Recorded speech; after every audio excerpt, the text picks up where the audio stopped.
and the boy had a sleepover with one of his mates, and because I left him at, I let him do a Macaulay Culkin yesterday. He was home alone with his mate, and it didn't quite look like that house, but it was on the way. Like I came home, there was lemonade and shit absolutely everywhere. It was like, and he'd spilled some because I was told him he's got this.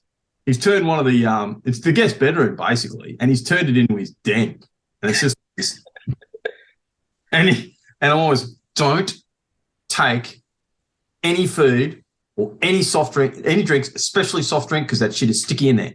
And of course, all he heard was take soft drink in there. Hey, hello. Thank you for clicking. My name's Kevin. I hope everybody's had a lovely, wonderful, safe holiday season and has some fun plans for the next few days to bring in the new year. This is a conversation that I had with Matt from Northern Vibe. Matt and I did a chat on his channel a few months ago about transition and general trial stuff, which was really interesting.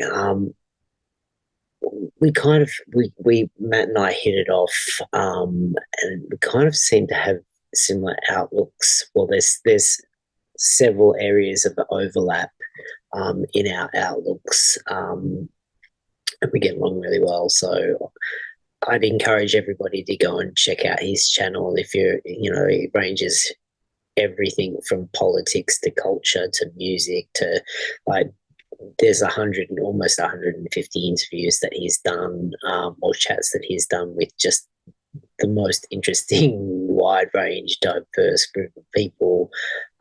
So yeah, it's really worth looking at, it's really worth your time. I kind of wanted to have a conversation about the way we view history, or the way that general media culture reflects our view of history, and how the history of politics isn't exactly well known. Like we don't really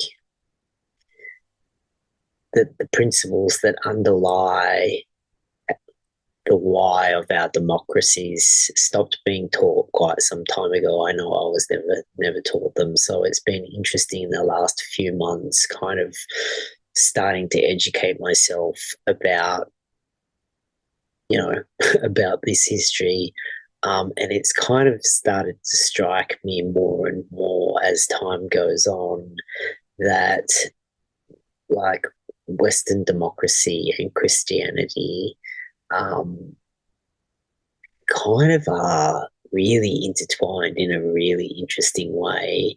Um, and it's kind of struck me like I've been a lefty my entire adult life. So I kind of, when human rights started popping up, I was kind of obviously all for it, thought it was a great thing. And, the further we get down this road, like it kind of just seems like there are, for some reason, the idea of that underpin human rights and that kind of progressive leftist politics aren't, but it doesn't seem to be as stable from the fruit that it bears. It doesn't seem to be as stable as what went before it, even though for minorities, what went before it could be oppressive. So I'm not advocating a return to anything. I'm just kind of noting the history rather than suggesting either way. But yeah, I asked Matt if he wanted to have a conversation about just exploring these ideas, and thankfully he jumped at the chance. So this is part one of a two-part chat that we had. It kind of ranges across lots of different topics, and it was a lot of fun for for us to do. So hopefully it's fun for you guys as well. But thanks for watching, and I'll catch you in the next video. Cheers.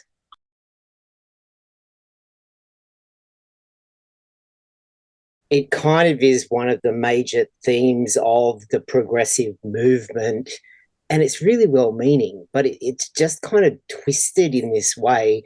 Like I've seen the worst of the lesbian separatist stuff. So it's kind of this weird thing where it's like the lesbian separatist stuff is that on steroids. Like it's no holds barred, men are the enemy. What are lesbian separatists like? They exclude all men from their lives. So cashiers, checkouts, shops, friends, like they do everything they can to avoid men, because there was this weird thing about if you're a heterosexual feminist woman, you can't, you're impure because you're sleeping with the enemy. Oh yeah. Like, they're not joking about that stuff. Like that's dead set serious. They mean exactly what they say. But there's this weird thing where I can't quite figure it out, but I think it is people hear what they want to hear. So like, like I heard someone say very earnestly, like, oh yes, in times of war, it's always women and children that suffer the most. Well, I mean, there's probably the thing with stuff like that, you can't say that's complete bullshit.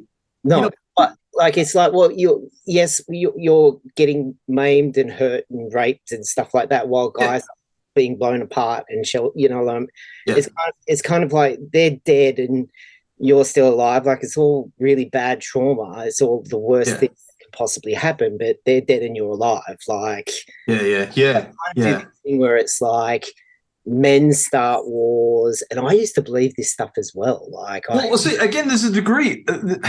It's not completely true, but there's a degree of truth to it, and I can tell, like, anecdotally, mate, a lot of the violence, the community violence in Indigenous communities, and I say this hand on heart as a relatively well experienced, ex-Cape policeman, it's caused by women, and they'd be like, those guys have just said, or those women have just said this about me and our tribe and our family. You going to take that? And these guys are like, oh, I'm just here hanging out with the guys. We're watching some football. It's just an insult, maybe. It's like, I'll see you. Yeah. Like I was kind of shocked when I started looking into the manosphere stuff, because I kind of bumped into Janice, which then led to the Badger the Badger women, Badger Radio. I don't know. It'll come to me, which is kind of what Karen Strawn was into. So I haven't really seen the nasty incels being dickheads, or like I haven't really seen any of that stuff. I kind of went straight to women that were anti-feminists, that were mainly ex-feminists, that were making very good points that I kind of agreed with, and then kind of went to Paul Elam and Warren Farrell. So I haven't really seen that much of the nasty stuff. But when I started bumping into when they started talking about, that it's like lesbians are 75%, 75 times more likely to experience intimate partner violence than their straight counterparts, that made sense to me. And the thing about, 78% of domestic violence is initiated by women, that kind of made sense to me as well, because I kind of grew up in Liverpool, which was very working, it was barely working class at the time. And seeing friends' mums, like I didn't come from a violent family, but I had friends where their parents were, would get physical and stuff like that. And the mothers were really nasty. And so this whole, domestic violence is gendered violence against women never really made sense to me, because I even at 11, 12, 13, it kind of was the poorest people. Like it was the kids that came from the poorest families where this kind of cropped up, and it wasn't universal, but it was kind of, it just seems it happens so often that you would bump into friends who had, you know, like their mothers would beat the shit out of them, or, you know, like their dads would beat their mums, or, you know, like I bumped into enough of that it kind of like a pattern started to emerge, and it kind of seemed like it was the poorest families where that stuff kind of really happened. So when I then started bumping into the manosphere stuff about actual, you know, like, yes, women sexually abuse guys as well, and violent, and the Aaron Pezzi stuff, like that kind of made a lot of sense to me. And because I also saw how ugly the separatist feminist stuff, like that, like they just, I was saying this the other day, who is a trans woman friend of mine, like it doesn't seem to make them better. Like it, you know what I mean? They've got these theories about the world and how society works, and they try to fit everything in there and line everything up to make it all make sense to them, so they can kind of look at situations and analyze them perfectly. But it just seems to make them more angry and more bitter as time goes on. It's kind of weird. But well, as JP has said, and look, it's intellectual possession. They're possessed. Like, and I'm not suggesting there's an actual spirit, although that's, I've got to be honest, you know, it's well within the, you know, realms of possibility, and what we mean when we say spirit is an important thing too. Like it could be a principality, which is something that, which is, you got this meta consciousness that can only embody itself through human beings. So you get a crowd consciousness would be an example of something like that. You can possess all the people that join that crowd, that let that spirit in. So that's the kind of thing that I'm thinking of. And Kev, everything you're saying with me resonates so much with my practical experience, and because, like, as a, you know, I don't know how it became this idea that somehow I'm the bad guy. That's the thing that kind of like really hurt, and it genuinely, it hurts. It hurts, because I was in the domestic violence high risk team, but we'd sit there in these meetings. Initially, it started off, and I'm like, oh yeah, you know, this dirtbag, and of course, most of the ones being actually violent are men. Of course, yes, no question. But then you'd be reading through this stuff, and it's like these women would be attacking these guys in their sleep, stuff like that. Like, and they'd be reading this stuff out, and I'm just like, man, well, I'm not excusing him punching her in the face, but if someone attacked me in my sleep with a bladed weapon, and like I woke up to that, there's a very good chance I would just smack that person in the face.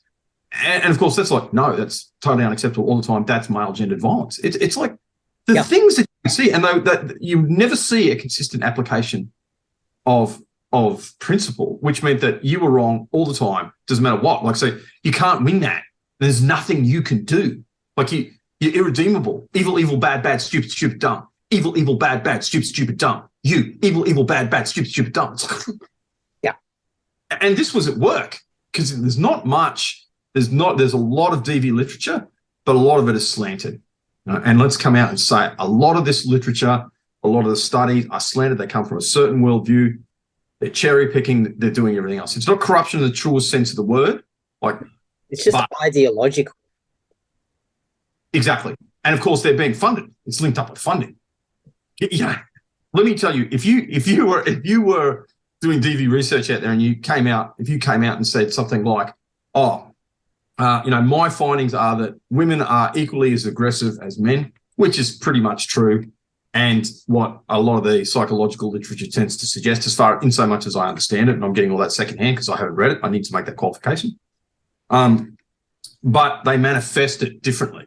And again, Jordan Peterson talks about this all the time. Like that, everything that he said resonated precisely with my experience in the Queensland Police Service. So you get these women that they're too smart. They're not going to come out. They're not going to come and start a fight. Although that does happen. Like you get actual violence. Like that does happen, you know. But the reputation destruction, and evil, as I said before, evil, bad, stupid, dumb. Like that's a real thing. That's so real. And that caused that. It's actually now defined as violence. So they can't even say, well, that's not actual violence, okay? That's different from hitting, which is what always that, you know, that was, for me, that was game, set, match. It's like, yeah, they're right. They're men. They should show restraint. They should, God and Bettina, forgive me for saying this, but they're there's no situation where that's justified. Like my mum's favorite saying when I was a kid was, two wrongs don't make a right. Like, it doesn't really matter what she does to you. Exactly. You can't hit her. I was thinking about this the other day, because there was a woman, a feminist called Mary Harrington that I was watching today that was basically agreeing with Louise Perry's book. Have you seen that yet? No. The failure of the sexual revolution. And she was kind of taking it a few steps further. And I was kind of, before I watched that, I was thinking about, the end of chivalry, and this whole thing around, that there's no circumstance under which a male should hit a female, because it's wrong. Yeah. And it is but if you take it a step further, it's also because you have twice the amount of punching power. Like, no, of course, yeah, absolutely. But that's why it's wrong. Yeah, exactly. Right. But people kind of stop at the it's wrong and you shouldn't do it, because there was kind of this, and it's interesting because it has literally disappeared from the history of culture. The whole blank slate thing that has. Do you remember this? Like, I thought I was going mad for a while, because I was like, I remember not being able to, like, you weren't allowed to say that men were taller, you weren't allowed to say that men were stronger. Like, that was misogyny. You would get shouted down to state any biological difference that existed between men and women. I don't know, like, maybe it started in the 80s. It was definitely around in the 90s. I got hammered for it in the early 2000s when I started to transition, and I started to kind of see the other side, because the hormones actually change the way you think in some ways. Like, it was kind of like this window opened, and I could suddenly see male perspectives. Like, I remember trying to explain to my then lesbian partner, she was like a political lesbian as well. So she was very like feminist, like I've chosen this because this is, the purest state of affairs politically, I'm on the right. So it wasn't even, sorry, that's important. So it wasn't even an inclination to shag girls. Well, clearly it's there's this whole bisexuality thing where we don't really know, much about the bisexuality thing as much as we think we do. But clearly she was bisexual, but trying to explain to her in really poor, like just things that you start noticing and you're trying to articulate. I think better out loud, so I try to articulate my thoughts, and she'd just be like, bang, bang, you can't say that, no. And I was putting it in quite rough ways. So, like that she slapped me down a lot ended up being quite helpful. But like, I remember there being this, like just this, the biological sexual differences between men and women were a taboo area. Like, you could not bring any of this stuff up. So like, it just never occurred to me until like literally last week. Men have twice the punching power. Like, and it's kind of the political stuff as well. Like, the educational system seems to have started changing sometime in the 70s, like the way we were educated. Kind of, I wasn't even taught nouns or verbs, or it was just one of those, they'll pick it up on the way. And it kind of feels that way about the structures that our democracy, fundamental foundational principle of why we live the way we live, what's important, why, just the why of our lives and our societies just stopped being taught. Really? Well, because that's the idea that there is no why, because why is linked with meaning. And so Western society works on the idea of meaning, that there is a point to all of this, and that we're created, the logos and all this stuff. That's what it's linked through. Now, if you want to sweep all of that away and you want to start a brand new broad sunlit utopia, year one, that's got to go forever. And so to undermine that, you've got to attack it at its most basic level. Yeah, and it's But of course, we know that's what these things are doomed to fail, though, Kev. Like, as much as it really concerns me what's happening, there's going to be a snapback. The only question in my mind, and Jonathan Peugeot articulates this particularly well, actually. He's always saying that, look, there's going to be a snapback, but we don't know what that's going to look like, and it may not be pretty. Yeah. Especially if it's just another. So if it ends up with, oh well, no, I'm against National Socialism. For an international socialist, like somehow the qualifying adjective in front of the word socialism makes all the difference. But that's still, as much as it's a bit of a joke, that's what it could be. You know, it could end up a struggle. That could be the snapback.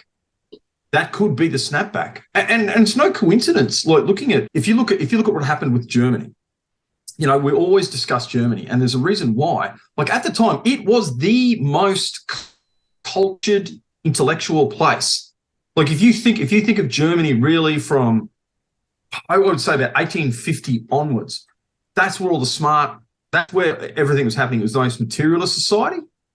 It was the most atheistic society.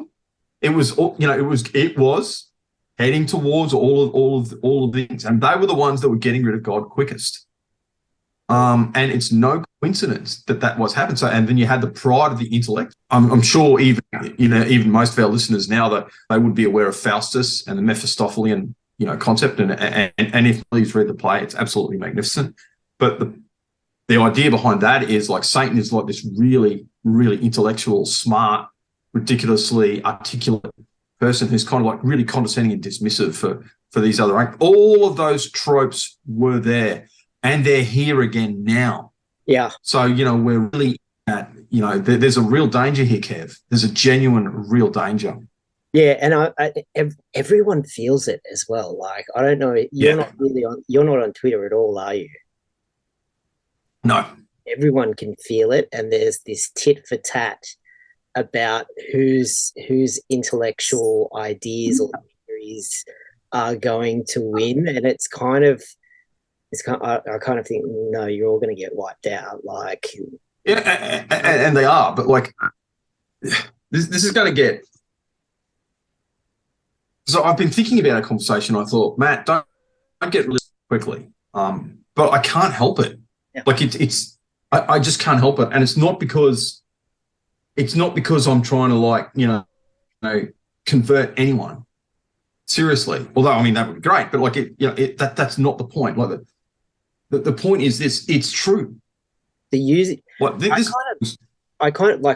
asked me about the last time we chatted. You asked me about why I saved Jordan Peterson's Bible lectures as a place in my thing, and I was kind of shocked that anybody found my playlists. But it's because when he says this book has survived for that, like, why this book? This book has survived centuries. Why? And it kind of got me. And he's kind of gone. I think he's kind of getting a little bit too intellectual. I haven't seen the roundtable things that he's doing on the Daily Wire, because I'm not a subscriber to the Daily Wire, and I fear he may be becoming a bit too intellectual with his analysis, in that, like, I think he might be taking it slightly too far for most people. But these are universal ideas that have been, like, stories and lessons that have been handed down from history. Like, smart people that existed before us for thousands of years have passed along their lessons about how to live a good life. And there's something to it. Like, I don't know if I subscribe to God existing or not. Like, you know, I'm kind of in the middle of, or at the beginning, probably at the beginning of you know, having that conversation with myself. But for me, that's almost kind of, for you, that's entirely the point. So I don't want to insult you. Well, it's not entirely the point. Like, the best way of articulating my view really, really quickly was, I'm a great fan of the British Civil Wars, and because that's really crucible of history. And if you don't understand the British Civil Wars, I know this is a kind of pretentious thing to say, but you can't and you don't and you never really will understand the modern world, because that's where, when did modern history begin is an argument that PhD people have. But modern recognisable history, I would suggest, especially in the Anglosphere, happened in the British started in the British Civil Wars. That's when we started to recognise we had a democracy, a recognisable form of democracy. That's when we really genuinely started to split church and state. That's when all this, really the seeds of the Enlightenment were really starting to flourish at that time. That's when it all kind of like really happened. And Cromwell is really, really famous for saying, like, it was about 2/3 of the way through war. And he said, finally, it comes down to what it was always about in the beginning, because this is about religion. And what he meant by that was, because, he had people, well, this is how you interpret the Bible, and this is what worldview means, and that's what the eternal truths are. It started off as, and of course, he joined the parliamentarian, but the cause that he joined was the Parliament. It had nothing to do with religion. At least that was the idea. Although there was this idea, perhaps that because he was Charles I was a closet Catholic, he probably was, and he was definitely shagging, and he had a Catholic queen, and there were all these religious wars going on in the continent. So, yes, I'm not denying all of that. I'm not denying all that religious context. But ostensibly, it wasn't about religion.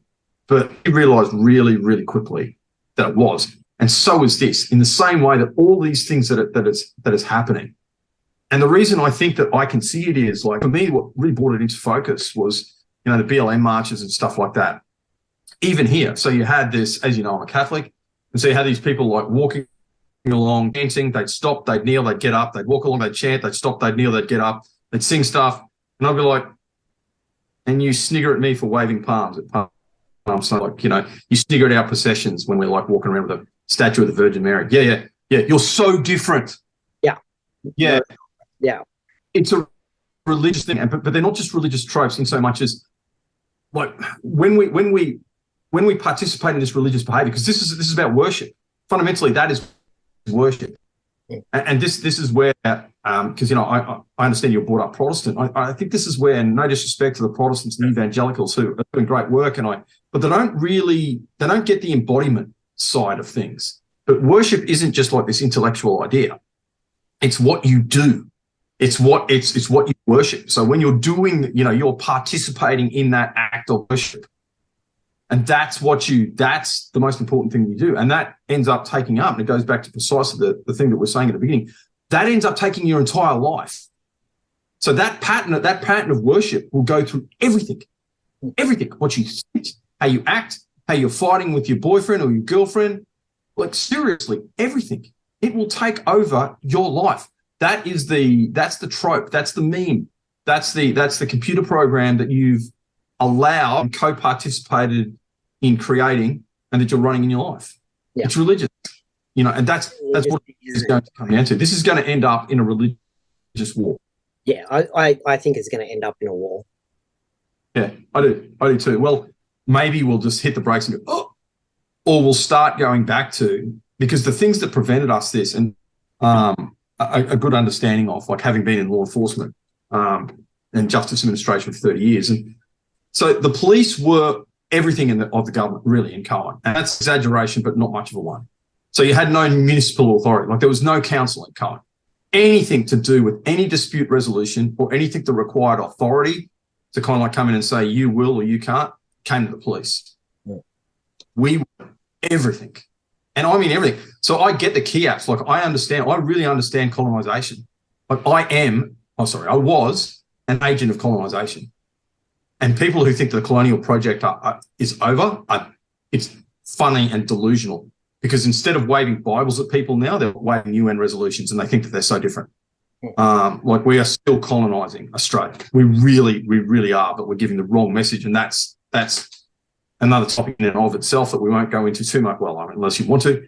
That's what's causing all the friction with Indigenous stuff. Indigenous people are quite rightly asking, and Neville Bonner actually articulated this really beautifully in one of his speeches. He said, how dare you? you told us all of these things that if we participated in this, if we brought our spirituality into Christianity, because that's kind of what happened, especially from the it wasn't a out.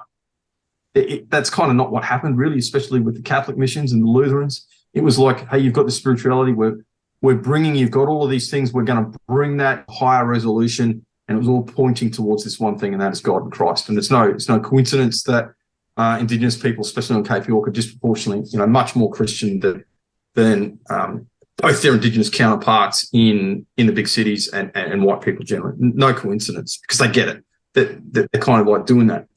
Gave me the insight that what saves us from violence, to get back, I suppose, to the point of your question, was our institutions. And our institutions, and it goes back to the thing that you were saying before too, and the ideas and the ideals behind our institutions. The rule of law is so important, and it's what I traded on. Now, the rule of law works because because laws are simple, easy, pretty much self-enforced, and everyone obeys them naturally. Now, if you undermine any of one of those four tenets, you've lost the rule of law. Now, that's what the human rights stuff is doing. That actually it's making law so hazy and so, people don't really know, well, how could this go? Now it's actually okay. So if you've got a legitimate protest, you can go in and take people's property. You can go and kick down the fences, and the judges will go, yeah, man, I wish I was there. Like, they're kind of like, if it's Indigenous causes, doesn't matter how dodgy and doesn't matter how small the Indigenous group is, and even if the rest of the Indigenous communities go, no, they kind of don't recognize us. Of course, the courts are always going to side with that as soon as that idea is raised. And again, because they want to be good people, and it's human rightsism, and law is a living tree, and we're interpreting things through the lens of human rights rather than those evil people who set up this patriarchal system to oppress women and oppress dark people because that's all they cared about. But we undermine that, and if that's undermined, you're done. And if you can't go through the courts and you can't go through the police, what else are you going to do, Kev? I've been thinking about this in relation to some of the trans kids stuff as well. Like you saying, I'm really interested in your perception on that. So please, can we dive into that? Well, they need to be, self-governing and, enforceable and blah, blah, blah, blah, blah. And I was thinking about, because, I don't really love the idea that children are transitioning. Like that is quite scary to me. Like I've seen teenagers transitioning work. I have some major concerns around that, but I have seen that work. But the idea of just ban it for even for kids, like for under 10, banning it, I kind of think, how are you going to, it sounds really good, and I don't want kids transitioning either. But how are you going to enforce that? It's giving, are we going to set up a new government lobby, like another arm of the government to oversee that, to enforce that? Is there a better way? Well, you wouldn't have. This is something I'd throw up, and I've got to qualify my statements before I make this by saying I watched your excellent interview with that African American Pontus, but yes, the conversation you had and that absolutely nailed it. And fundamentally, it's about risk for the people doing it. Martina, the tennis player, called me a bigot the other day because I disagreed with her. So I sympathise. Oh, she like you personally? Well, I responded to. See, this is one of the things. It's kind of about yes, we need to fix these issues and we need to address them, and we need to but it's also about the underlying principles that we use to do this, like banning stuff outright, or shaming and all. Like, firstly, you're not going to have the consensus that you think you are going to have, about how to go about this, but you don't have the consensus or the agreement in your method. No, you can't have a democracy without the demos. Yeah, so she kind of, and they're kind of doing this thing where it's like, a lot of this blank slate stuff, you just have to look through old videos or read older books. Like, yes, Kinsey and John Money were monstrous, but it was really projected through the feminist network. Like, that was how it got as big as it got. Like, you know, the history of how we got here on the political trans ideology front is in no small way related to feminism. And in order to fix it, we kind of have to address that. Like, we can't, I don't see how we're going to put this baby back to bed completely without addressing that issue. And a lot of them that are kind of outraged and online at the moment are kind of they've been equality feminists for their entire adult lives, but they're kind of in their 20s or their 30s, and they weren't really around in the 90s in an adult role. So they didn't really, they were more interested in the Spice Girls or, Brats or whatever they were playing with. So, yes, they were around in the 90s, but they weren't really as politically aware as they kind of, and it's kind of one of those things where it's like the moment that you come of age, everything that went before you is kind of two-dimensional, and you don't really kind of have to really zone and pay attention and pull out to recognize there are a lot of, gender critical feminists or TERFs, so they don't really understand how much of this relates to them. So, sorry, I just lost my point. So, that's it. One of the tropes, and I'm so interested on your take on this. Like, one of the tropes is, and I've heard this from a couple of people who I've actually interviewed, who basically holds the idea that, look, she goes, look, the trans argument is men's rights activism. That's all it is. And I'm like, I don't get that. Like, I haven't thought about it. Like, I have thought about it. Like, I haven't thought about it as deeply as I could. Like, I haven't gone off and read articles about that. I haven't gone, I haven't done the, required reading list. But I just don't understand how can you come to that conclusion? Like, how can you look at a male who wants to become a female and go, this is about men's rights? Do you want me to tell you? Yes. So there's a few parts to this. So, firstly, Ray Blanchard, in his study in the 80s, he said something like 70 or 80% of his patients, and he's a Canadian sexologist that ran a trans clinic, and he kind of oversaw the mothership. So he was yay or naying cases that he was being sent paperwork, and I think he had final say over whether someone got to medically transition through the system or not. Pardon me.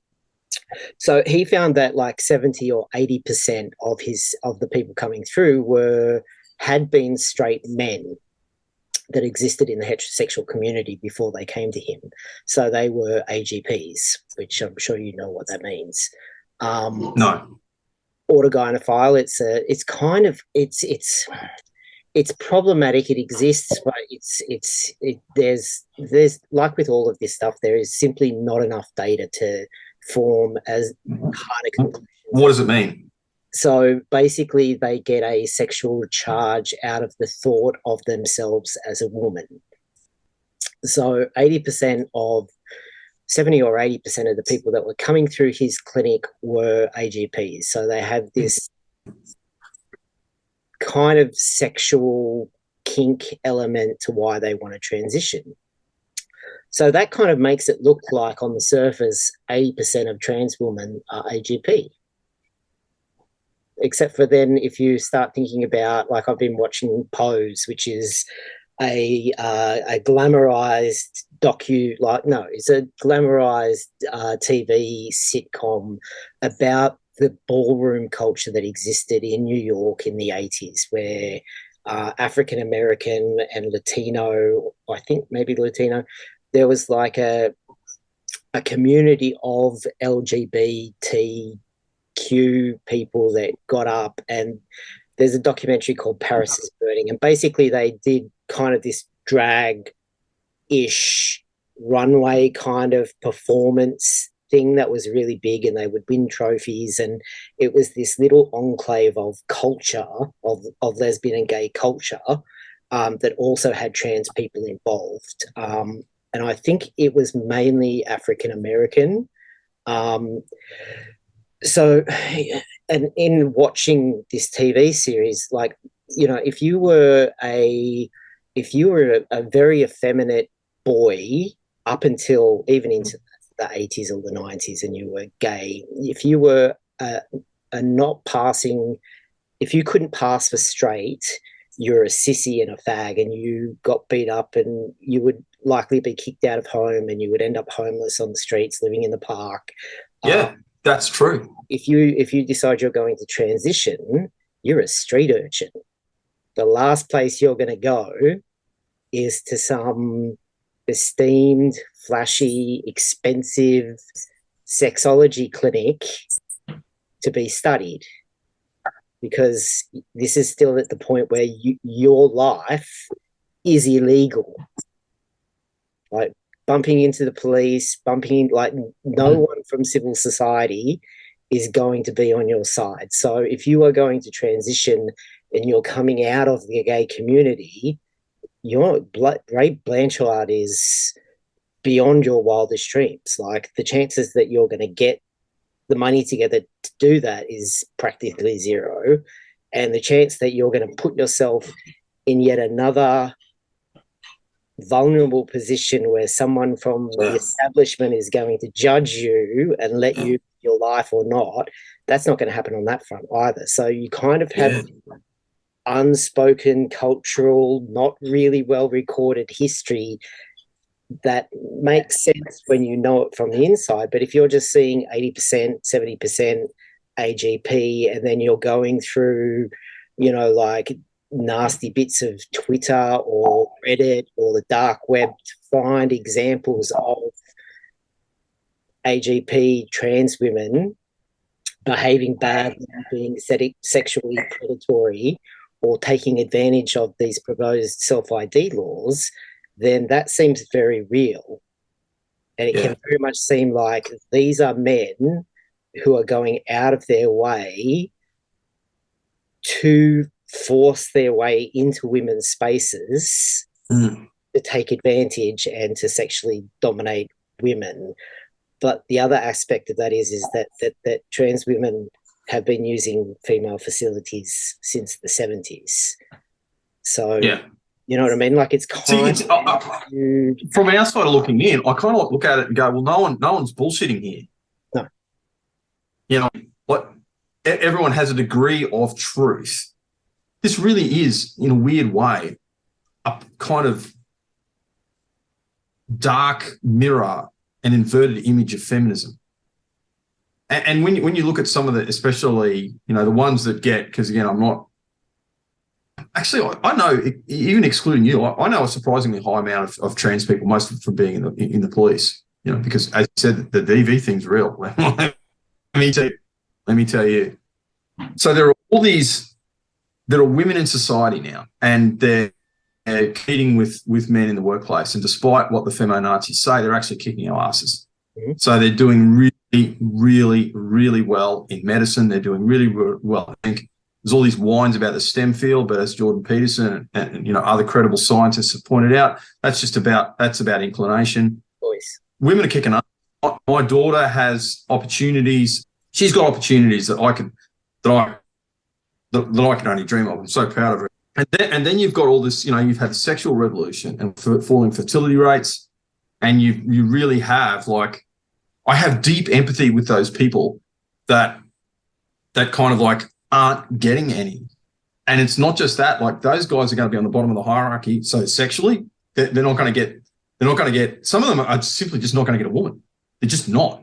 Like some of them aren't going to get a woman that they like, or a woman that's not compatible, and, you know, a woman that's going to bring out the best in them. And I know there's going to be feminists listening to them and saying, well, that's not our job. You know, you think we exist to make you? It's like, no, but the job woman in a relationship really is, and this is so, I know this is going to get me in trouble, and it's like, who are you to define femininity? But this is kind of like, this is biblical, this is, you know, this is psychological literature is backing up what the Bible's been telling us.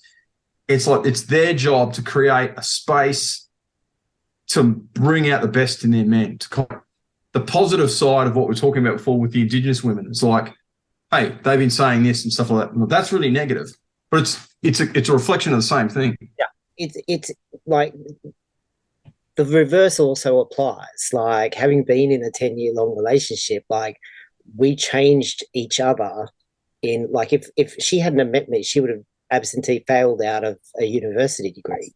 Like she ended up going, she dropped out for a bit because I was like, dude, like you are not designed to do an arts degree. Like you sitting up for 12 hours a night, not writing a word because you're having panic attacks because you're a science geek. Like stop trying to be something that you're not. Like once they absolutely fail you out of a university degree, you're done. You can never go back. You can never be a mature student. Maybe take a year off. And because she kind of came from a Wallara kind of family, so where the Packers and the Bonds and stuff like that live. Like she wasn't anywhere near that realm, but she was kind of very upper middle class kind of character. So she felt like she got a 97 or a 98 TER when she graduated from high school, and her parents were disappointed. Like, yeah. She did not get pats on the back for her 97.75 or whatever it was. Like she got in trouble for that. Because dude, what do you want? Seriously? The expectation is you're going to rule the world. So she ended up taking a year off, and it was the first. Then the next year she went to uni, and it was the first year that UNSW was offering photovoltaic solar cell engineering. So she did that degree, finished with honors. Is in the STEM field. Wow. Never had yes, she had a couple of geeky guys say drop kick things to her because they were geeky guys that had no idea how to behave around women. This was there weren't very many women in the field, so she would kind of slap them and tell them to get over themselves. But she had no trouble really integrating into the STEM field whatsoever, and I saw that up close and personal. And then we moved in so she could get a job managing wind farms. And she is, flourishing, blah, blah, blah, blah, blah, blah. Like, sorry. But the point of that was that, like, yes, it's the role, like people are going, oh, it's not our job to make your life easier. And it's like, well, it's not my job to make your life easier as well either. But that's like when you join together as a couple, that is what that's what you do. That is part of the covenant. Like that's the role. It is. You're supposed to, yeah. And I'm not arguing that it doesn't go both ways, but considering that traditionally, and it's still going to happen if we want to have kids, if we want our society to continue, you're going to disproportionately have women at home. So they're going to be the ones that are dusting you off and going, hey, look, you had a shit day or whatever it is. Get your ass there. You've got responsibility. I still love you. Dust yourself off. Give you that call to go answer, and kind of like that's what they do. So you've got a temple. You've got a temple that you can go into, that you can recharge yourself, that you can look to, that you can get dusted off, and then you get kicked back out into the. So that's women, and we're going to have to answer this question as a society. When I talk to women, and even when I talk to my daughters who are going to kick ass, God willing, but like I kind of suspect, I've got a pretty good idea where this is going. They're both just going to kick absolute ass. But what is going to make you ultimately, what is it that I think it's going to be the Jordan Peterson thing where he talks about, so you get these women lawyers that, go through all this stuff, get to the peak in the man work world, which is what they're actually told to do now. And that's what they're told to do. Here's the real weird thing. This is the weird thing about the feminism. You want to be a real woman? Go and succeed in a man's world. What? Yeah, it doesn't. And I saw a thing earlier where... But it doesn't give them what they want. And then they hit you and go, this is kind of shit. And you know what? I'm kind of unfulfilled. And I kind of want a man. And I kind of want to have kids. And I kind of want to be that temple. I want to be that person. And I think that's the essence of femininity. Yeah. I really do.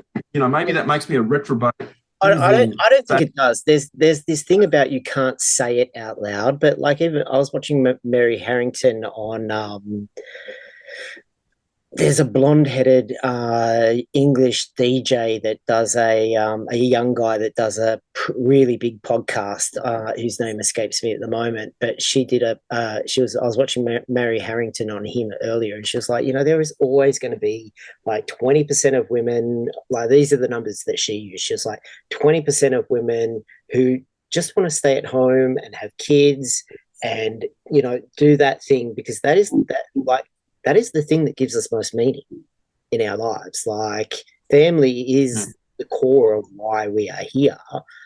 So she was saying, there's always going to be like 20% of women that want to stay at home exclusively, and look after their family. There's going to be 20% of women that don't want to have that at all and just want to go off into the careers. And for the other 60%, they want some combination of that experience.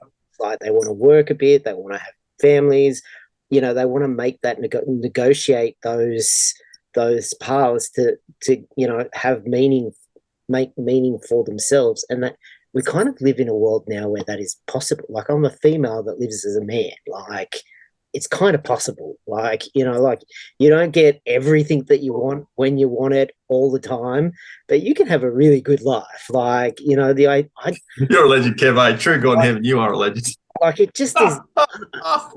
Sometimes the narrative, like that, the aggressive narrative, it's just a little bit too thick. It's kind of like we're the most privileged humans that have ever existed.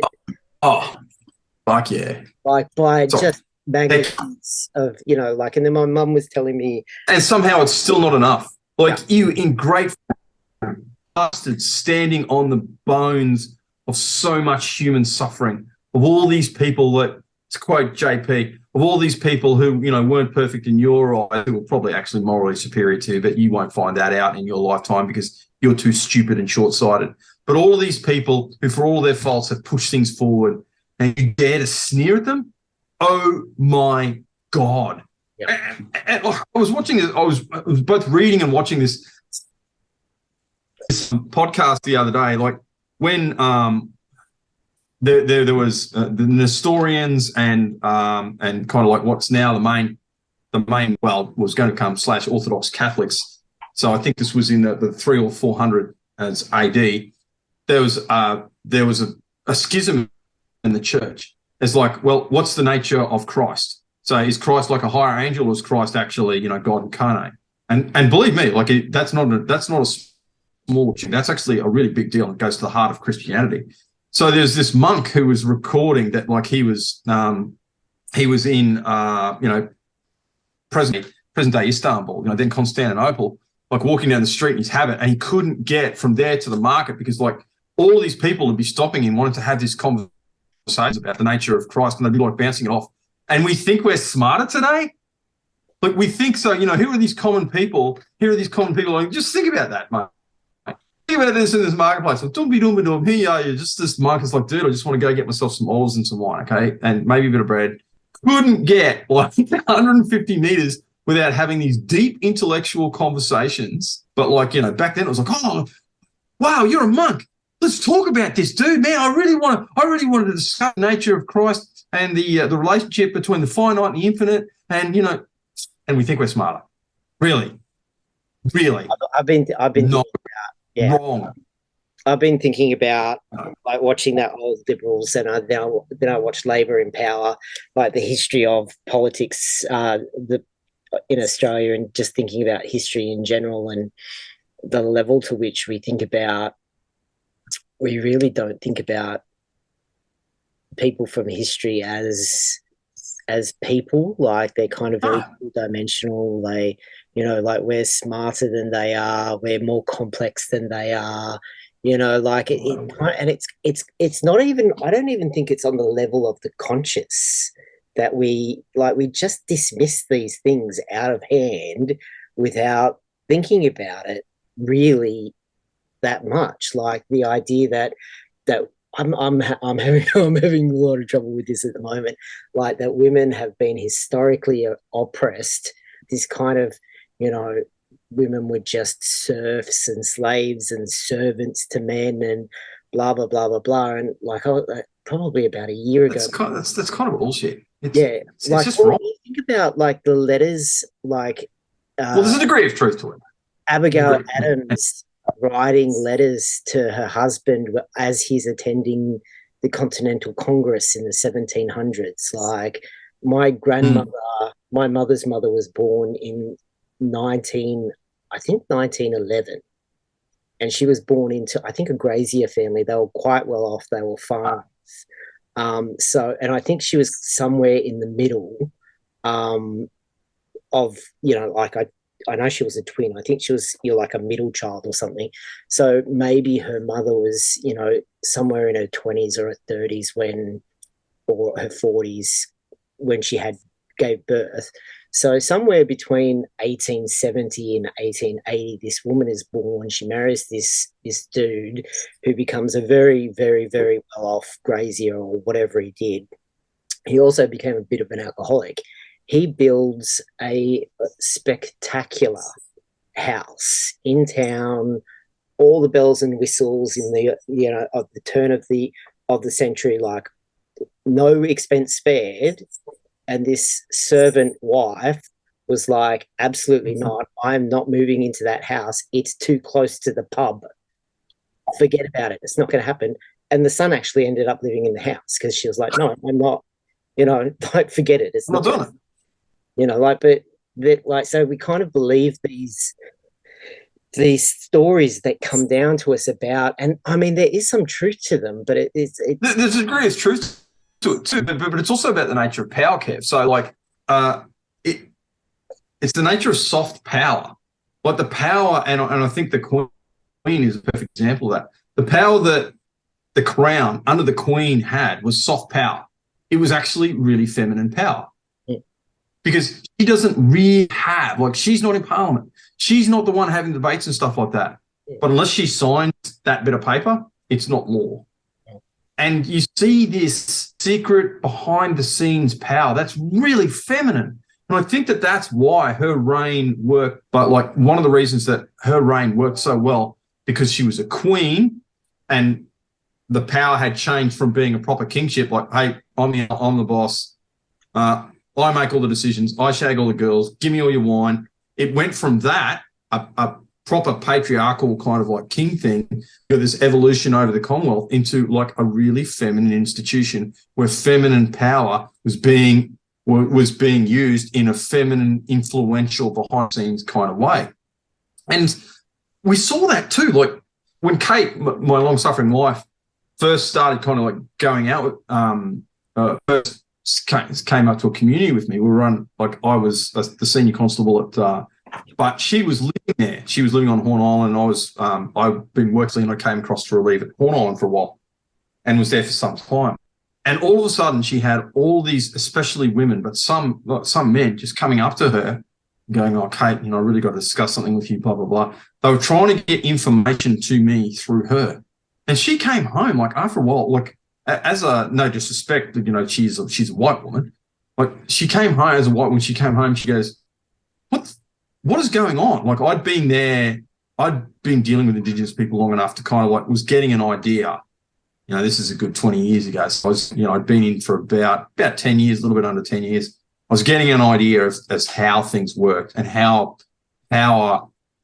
you know, how the relationships worked and how power worked. And I went, oh, it's just because they think that they're going to use you as a conduit to get to me, because they understand that you rule. Like, I've got all the positional authority at the police station, but the moment I walk through that door, like, I'm yours. Yeah. You boss me around. That's the way things work. So if you tell me to do something at work, I'll do it. And if you tell me to influence this outcome in this way because of things that you know, yeah, I'll do it. And again, that's soft feminine power. So, yeah, Camille Paglia talks about this as well. You know, like, the home front is the realm of female. That's where all the female power is, and it's not insignificant. Like, that's kind of the thing. It influences everything out as well. Like in so many ways, it's like that's why you get all these guys that stay at work for hours and hours and hours. Like JP talks about it as like they're trying to get women. Yeah, that's true. But I know a lot of guys who just stay at work and work their tits off because they don't lose their positional authority. They don't want to go home and be subordinated to their wives. They don't want that. And maybe their home life isn't perfect, and maybe they're. But it's really funny. So like you got this dissonance. So at work they're the alpha male. They're the guys to go to. They speak to. The kind of wife doesn't really see them as, oh, you know what? And I've actually had this. I've had this articulated to me by women. It's like, he's actually not much of a man. And I'm like, are we talking about the same thing? So this alpha male decision maker, like at work, boom, this is what's going to happen, running all this stuff, head of this big budget, sorting shit out. He's not much of a man. He's kind of shit at home. Mm. You're right. Like, and he's avoiding. I kind of wonder in that sort of situation, is she setting him up and pushing him to see how far she has to push him in order for him to say no to her, so that she, you know what I mean? Like so many different dynamics that can be going on. Oh, absolutely. And the things that would influence that is it's like any human kind of thing, that there are that many variables, and there are that many variables impacting on that. But like I was sure, like after watching this, I was sure that one of the reasons this guy didn't want to go home was because he didn't want to lose his positional authority, and he didn't want to go from the top. Like again, you walk through that threshold. That's not. You're still the head of the family. Yeah, you're still the head of the household in name. You're still going to be one doing the discipline for the kids. You're still doing, it's kind of the nature of real leadership, though. Like if you don't lead in a way that is nurturing and cooperative, you're just the dude taking a walk. Like, yes, you're the dude. You're the chimp that's going to get his head torn off. Exactly. Yes. Precisely. And it's all kind of that's linked in with the woman too, like telling you, dude, like, and maybe she did. This is a height of speculation. I suppose it's just that we can structure the conversation around. Maybe she never sat him down and going, look, this is what I want you to do. This is what I need and expect from you. You are a man. I need you to take this role. I need you to do this. Yes, and sometimes that's going to mean that sometimes I want you to clean the toilets. I want you to do some of the drudge work. I want you to do this. I need you to help me they're our children. I need you to help discipline them. Like I'm nurturing them, you discipline them. Like so there's all this. So he would have been failing, I would imagine. And it's like, again, God forgive me, Bettina. Like anytime I look at these things, I think from the man point of view, it's not like, well, what are the women do? Like, well, yeah, maybe she wasn't perfect and all these kind of things as well. That's to a certain extent with certain qualifications. It's not the point. It's like, what did you do? Like, well, yeah, from a male perspective, that is the point. But Bettina's coming from a position where, like, and I see this on Twitter every day, like, and especially because I'm hanging around a lot of trans women at the moment for the first time, pretty much ever. They really put women up on pedestals, and it kind of plays into this feminist thing as well, where it's like, you cannot disrespect women, like you can't. Yeah, so I still, and that's why Bettina got so angry with me. You pointed out, I still got that, Kev. That's never, like I've tried. Well, it's not true. I've tried to get rid of it. I've tried. You know exactly how nasty girls can get, like.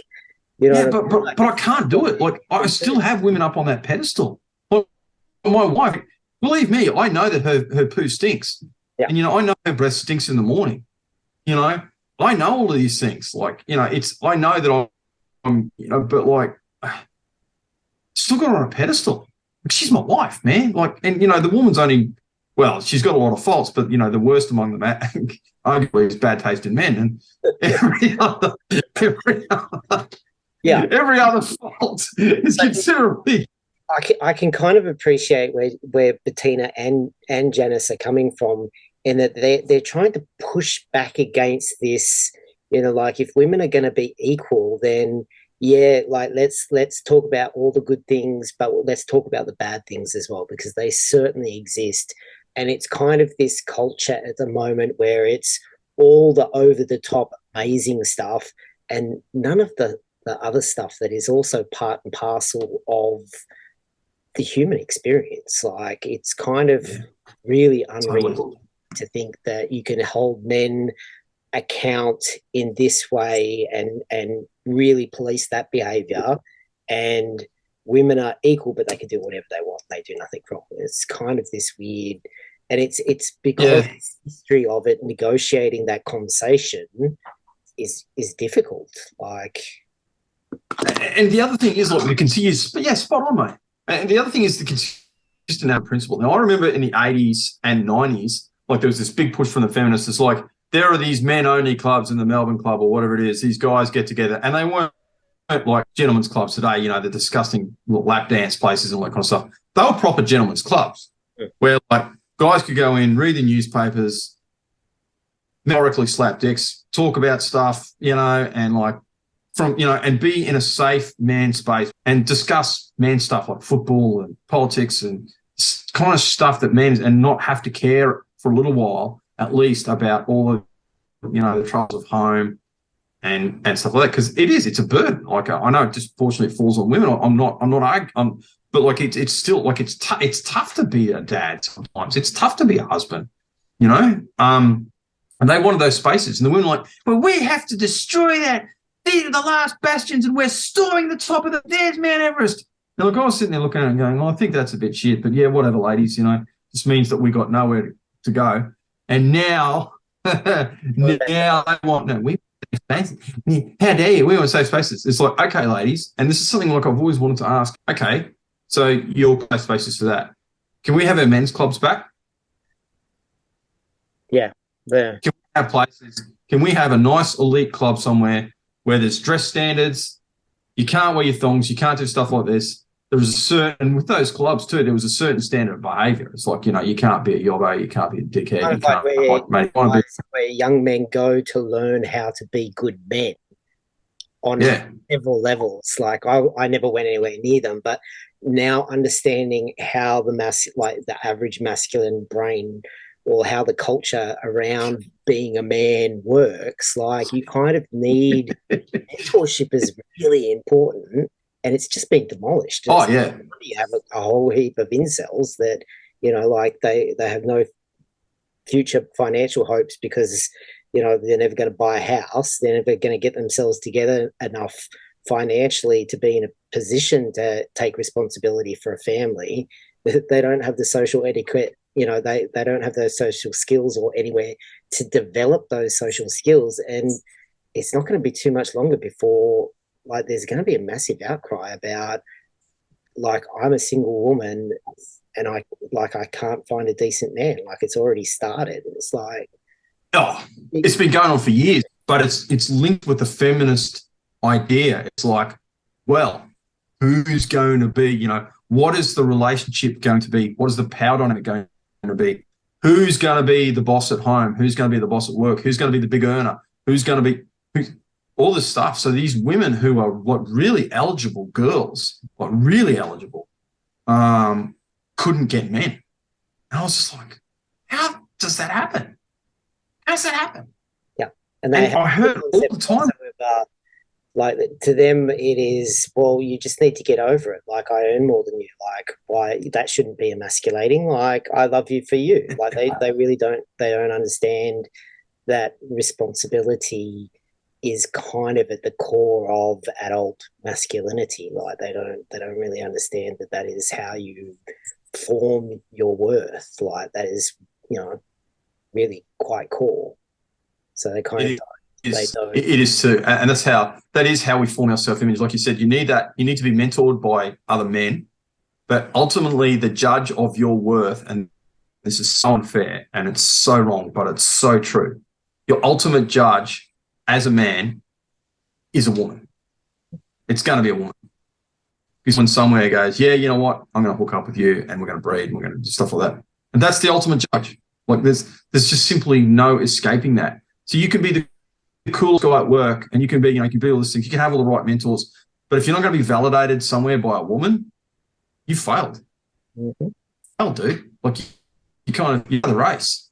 Not just genetically, but like psychologically, everything else. You might have reached the top of all these other metrics You might be the coolest at work. You might be the fastest sports person. You might have won the gold medals. You might have done all this stuff. But, dude, you know, you failed. It's really interesting watching kind of conservative feminists like Louise Perry has just put out a book about the failure of, it's called The Failure of the Sexual Revolution, but basically it's about, you know, Sorry.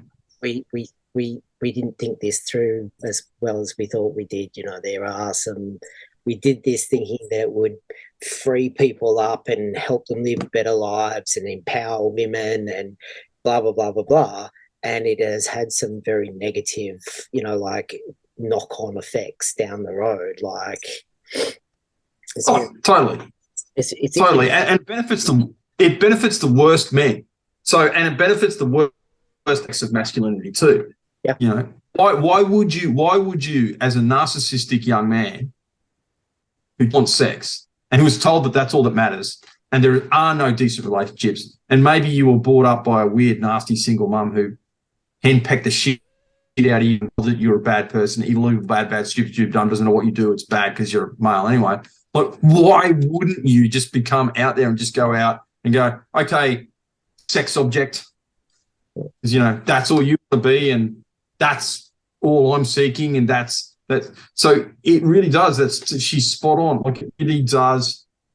It makes, and you think about, that's going to make that cycle bigger. That consciousness, a demon, if you like, is going to grow. That principality is going to grow with the eating, because more people will be participating in that pattern of behavior, I should say. More people will participate in that pattern of behavior. It's going to get bigger. It'll grow.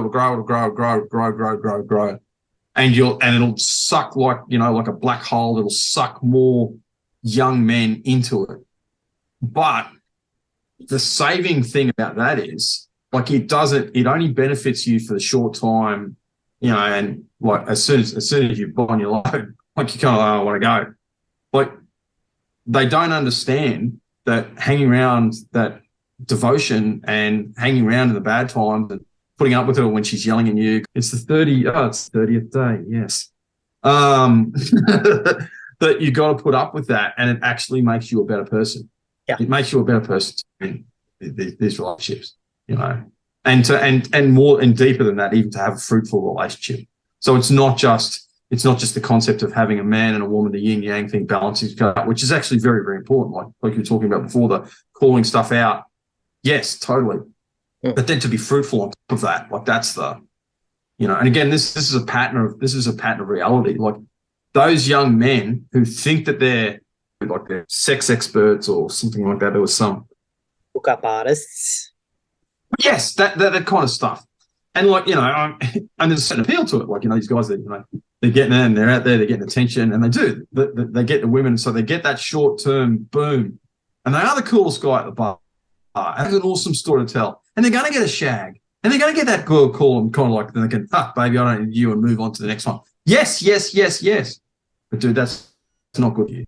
It seriously is not good for you. No. And that comes back to the mentoring thing you were talking about before. Like, you need, that young man needs a guy to pull him and go, hey, mate, you can do all that. Like, no problem. Like, go your hardest. You are not going to be happy. Yeah, it kind of seems to me that young boys, you know, starting from 13, like my nephew, because I transitioned, he must have been 6 or 7, if that. And as he got older and I'd go over there, he'd just follow me around, like, and it really freaked me out. I was like, dude, what's going on here? But I kind of think if people want, I kind of think it is vitally important that, you know, young boys from, you know, age 13 to anywhere up to 25 kind of really need a role model and a mentor, and have someone that is there for them, being really hard on them, going, listen, like, this is where it's at. Like, no, because there's just so much energy and strength and, you know, boundless, you know, like, sexual energy, like, just off the charts, that need to be contained. And a culture that's like, hey, go for your life, go have a fun time. It's like, if you want to become an adult man, that's kind of a responsibility and restraint land. Like you need to learn how to restrain yourself in a way that is not oppressive to you.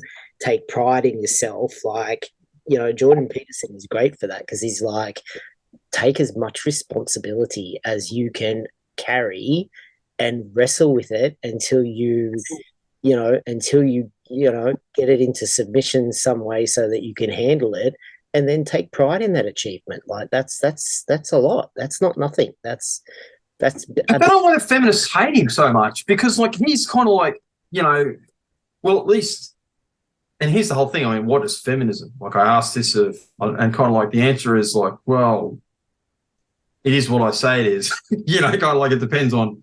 Yeah. You kind of like, I mean, who is to say? The other thing is like the feminism thing. I don't know why they hate Jordan Peterson, and I don't even know why they hate reactionary males like me so much, because like I'm the one who's worshipping them. I do have them up on the pedestal. Like you're right, you know, you and Bettina are right, and maybe a bit too much, and maybe that's something that I've got to look at. You know, I'm not sure. I really do have femininity up on that pedestal. That's true. But surely that's going to be a good thing for women. Like, don't you want me to open doors for you? Don't you want me to make sure that there's enough money in the house? Don't you want me to keep discipline? Don't you want me to go out there and, if necessary, because that's what Bettina got so angry about, and I stand by this. Like it's true. Ultimately, when it comes down to it, it's not that I'm not needed. Like when I say I'm expendable, it's not that I'm not needed. That's not what I mean. But if push comes to shove, I'm mate, it's women and children into the lights. It's like I'm swimming. Yeah. And yeah, that means I'm gonna sink, but like so be it. The thing with Bettina kind of was you kind of want to do that for people that respect that sacrifice. Like if people aren't going to respect that sacrifice, if they're going to take that for granted, which is very much, you know, that mindset at the moment, then it can't, you know what I mean? Like you're still going to do it. You're still absolutely going to do it, but it kind of sticks in the craw, you know, like when you're Bettina, she's so hated that there are academic feminists talking about, oh, we could use this platform to attack Bettina. Like, I'm not joking. Like it gets nasty, and she sees that up close and personally. Yeah.